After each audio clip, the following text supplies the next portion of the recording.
Halo teman-teman semuanya, selamat datang kembali di Tunet Gibol, Tunanetra Gila Bola. Dan pada video kali ini kita akan kembali melanjutkan pembahasan mengenai serial Piala Dunia, teman-teman ya. Dan kita sudah sampai di tahun Piala Dunia tahun 1958. Jadi 2 tahun sebelum Piala Dunia 1958 ini digelar, sang penggagas Piala Dunia yaitu Jules Rimet ini meninggal dunia, teman-teman ya. Jadi FIFA mendedikasikan Piala Dunia 1958 ini untuk Jules Rimet. Di babak kualifikasi sendiri ini diikuti oleh 55 negara, teman-teman ya. Dan ini merupakan jumlah terbanyak yang ikut babak kualifikasi. Karena di Piala Dunia sebelumnya yang diadakan di Swiss, itu babak kualifikasi hanya diikuti oleh 34 negara. Indonesia sendiri saat itu berpeluang besar untuk lolos ke Piala Dunia, teman-teman ya, karena mereka berhasil lolos hingga putaran grup terakhir, gitu kan. Saat itu zona Asia dan Afrika itu masih bersatu atau bergabung di babak kualifikasi, dan Indonesia lolos bersama Mesir, Sudan, dan juga Israel. Karena ada Israel di situ, maka Indonesia ini menolak bermain melawan Israel. Indonesia dan Mesir ini menolak bermain melawan Israel kalau pertandingan tidak digelar di tempat netral, teman-teman. Maka mereka berdua pun mengundurkan diri dari babak kualifikasi. Sedangkan Sudan ini juga menolak bermain melawan Israel kalau Sudan ini lebih ke alasan politik. Jadi Israel hanya menjadi satu-satunya kontestan dari grup ini. Dan peristiwa itu kemungkinan besar terjadi di Piala Dunia tahun 2022 ini ya, teman-teman. Jadi sudah ada 2 negara di Piala Dunia nanti yang terang-terangan ini menolak untuk bermain satu grup dengan Israel. Jadi 2 negara itu adalah Iran dan juga Argentina. Jadi ini bukan soal agama ya, karena kalau Iran mungkin menolak bermain melawan Israel, mungkin orang menganggap wajar karena negara Iran ini mayoritas warganya adalah Muslim. Akan tetapi jika penolakan itu datang dari Argentina, jadi penolakan bermain melawan Israel ini bukan faktor agama, melainkan faktor kemanusiaan, humanity, gitu kan. Israel akhirnya ya lolos ke putaran final Piala Dunia karena ini, teman-teman, karena mereka menjadi satu-satunya wakil yang tersisa. Akan tetapi di menjelang putaran final ini FIFA menolak negara yang tidak bermain di babak kualifikasi ya, apapun alasannya. Sehingga saat itu digelarlah pertandingan playoff untuk menentukan tim yang lolos ke Piala Dunia, dan saat itu mempertemukan Israel dengan Wales. Di 2 pertandingan Israel ini kalah dari Wales dan mereka pun tetap saja gagal ke Piala Dunia. Format grup sendiri di Piala Dunia ini juga berubah dari tahun sebelumnya, teman-teman. Jadi di Piala Dunia 1958 ini format grup dari 16 negara ini terbagi dalam 4 grup, dengan 1 negara dari Eropa Barat, 1 negara dari Eropa Timur, 1 negara dari Britania, dan 1 negara dari Amerika Latin. Karena saat itu memang tidak ada wakil Asia ataupun Afrika yang bermain di Piala Dunia. Kemudian yang perbedaan lain dari Piala Dunia sebelumnya adalah di putaran grup itu semua kontestan bertemu, teman-teman. Di semua kontestan dalam satu grup itu bertemu, berbeda dengan Piala Dunia tahun 1954 yang mengenal sistem tim unggulan, gitu kan. Di Piala Dunia 1954 kan dari 4 tim yang ada dalam satu grup itu ada 2 tim unggulan, dan 2 tim ini tidak saling bertemu. Sedangkan di Piala Dunia 1958 ini ada 4 tim dalam satu grup dan semua tim itu bertemu. Jadi berbeda dengan turnamen sebelumnya. Minimnya pemain bintang ini yang menjadi topik utama di Piala Dunia 1958 ini. Piala Dunia Swedia ini dianggap kurang menarik karena beberapa negara kuat itu kehilangan para pemain bintangnya ya, seperti Hungaria ini tidak diperkuat oleh bintang-bintang utama mereka seperti Puskás, kemudian Zibor. Ini tidak bermain di Piala Dunia karena negara mereka ini diserang atau diinvasi oleh Uni Soviet.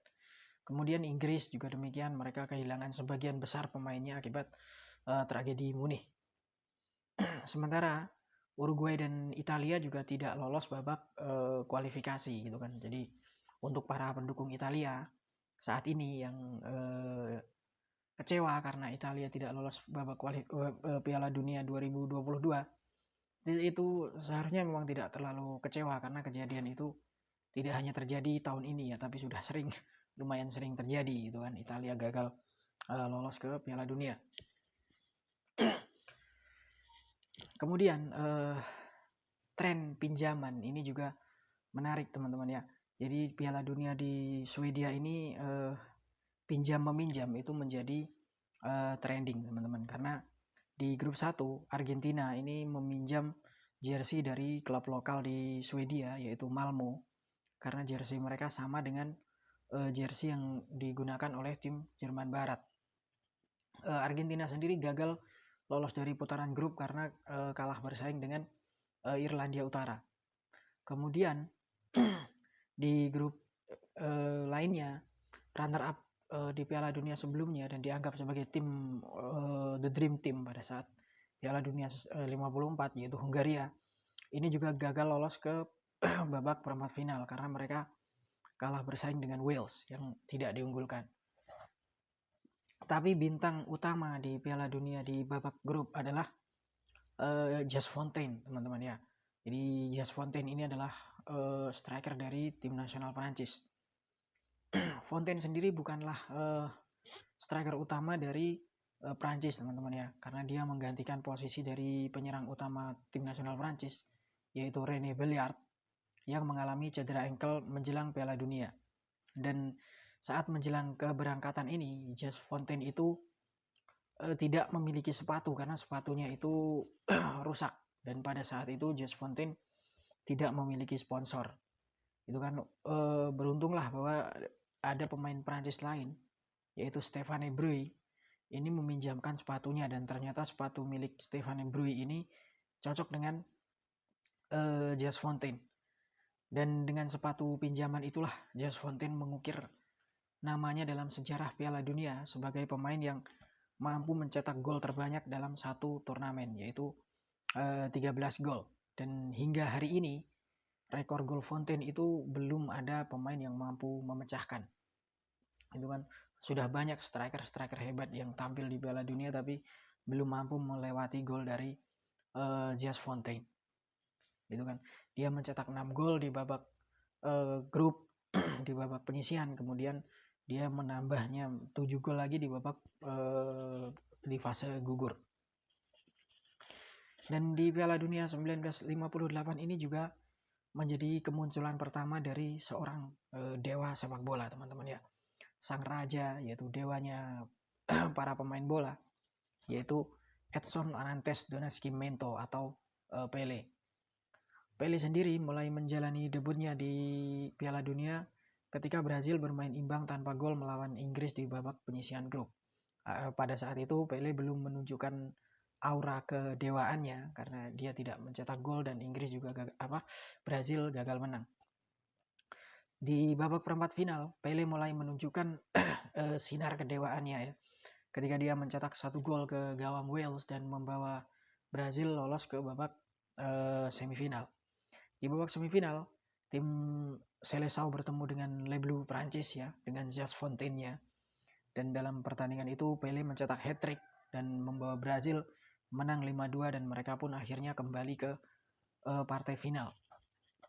Di pertandingan final sendiri, tim nasional Brazil bertemu dengan tuan rumah Swedia.